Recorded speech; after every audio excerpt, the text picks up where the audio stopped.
Que la paix soit sur vous, les Gaulois et les Gauloises. Alors, là, j'ai un livre entre les mains, La vie à en mourir, lettres de fusillés, 1941-1944. Donc, ce sont des résistants qui ont écrit une dernière lettre avant de se faire fusiller. Et je vais vous en lire des petits passages, donc de diverses lettres. Vous allez voir certains points. Pour l'instant, je me contente de citer, et puis je vous laisse, réfléchir à ce que on peut tirer de ces extraits. Tu seras un bon petit Français, tu seras fier de ton papa qui jusqu'au bout aura fait son devoir, non seulement pour la patrie, mais pour vous trois. Car c'est bien à vous trois que je pensais quand je me suis engagé dans cette voie périlleuse et glorieuse. Peut-être te sera-t-il donné, si tu travailles bien et si Dieu t'aide, d'être dans 20 ou 30 ans un des hommes qui relèvera la France, qui fera que je ne serai pas mort en vain. Je te bénis, mon Bobby, en demandant à Dieu de t'accorder sur terre, à toi, toute innocence, ce que sa justice m'a refusé. Ton père qui t'aime, sois fort, sois courageux, sois bon, vive la France. Ton père qui t'aime, sois fort, sois courageux, sois bon, vive la France. Alors, autre lettre d'un autre personne qui est morte, fusillée. Je t'embrasse, vive la France. Donc ça aussi, c'est la fin d'une lettre. Adieu, vive la France est l'idéal pour lequel je meurs. Je conserve ta lettre sur moi. Tu voudras bien avertir tous nos parents et tu leur diras que je suis mort pour que la France soit libre et qu'il n'y ait plus de guerre. J'ai aimé passionnément ma profession et je crois l'avoir honorée, je l'ai servie avec foi.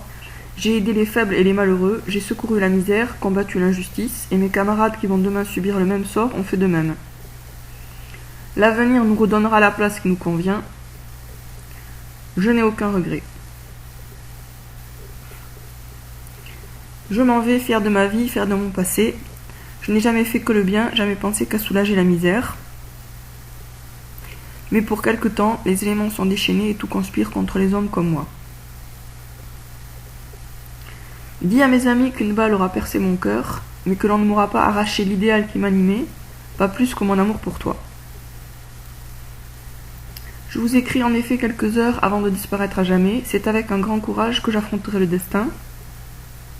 Je vais mourir, mais j'ai la conscience nette et ferme d'avoir accompli mon devoir dans toutes les circonstances. Suivez mon exemple, soyez forts et courageux. Encore une fois, je te dis adieu, et pour la dernière fois, courage et confiance dans l'avenir. Ma chère petite femme, tu vas éprouver de la peine, mais que veux-tu, c'est le destin, je n'ai aucun regret. Toute ma vie a été honnête, et j'ai cherché à créer le bien pour tout le monde. Enfin, il n'y a pas que moi qui meurs, malheureusement, c'est la guerre. Maintenant je meurs, victime du devoir, ça ne me fait rien. Plutôt si, simplement la peine que je vais te donner à toi et à ma chère Bichette, mais que veux-tu, c'est la guerre. C'est la période où l'on commet tant d'injustices. J'espère que nous aurons un prêtre. Petite maman chérie, priez bien pour moi, pensez à moi comme je pense à vous à ce moment. Je vais mourir en vrai français, en homme, en chrétien fervent. Adieu maman chérie, adieu et pardon pour tout. Vous pourrez parler de votre Michel avec fierté, ne me pleurez pas, priez, priez, priez.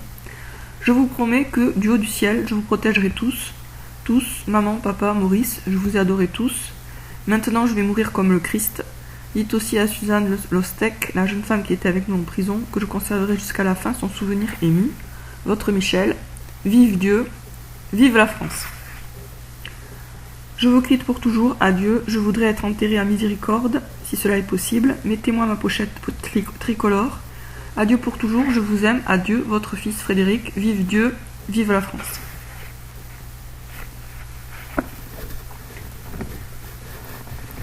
Qu'est-ce qu'elles ont de commun, ces lettres? On a des gens qui meurent en ayant conscience qu'ils ont fait le bien autour d'eux, qu'ils ont voulu le bien, que leur mort est injuste, et ils meurent droit dans leurs bottes, en étant au clair sur qui ils sont et fiers de qui ils sont. Ils sont quoi? Ils sont des Français et des chrétiens pour la plupart. Français et chrétiens. Et cette double identité ne leur paraît absolument pas contradictoire, bien sûr, puisque beaucoup terminent leurs lettres par « Vive Dieu, vive la France ». Aujourd'hui, on n'a que des Français honteux. On n'a que des Français honteux et des croyants souvent complexés. Les résistants sont faits d'un bois solide, et ce bois solide est fait à partir d'identités solides. Une identité forte permet de s'engager dans la vraie vie de façon claire, massive et loyale. Une identité faible ne le permet pas.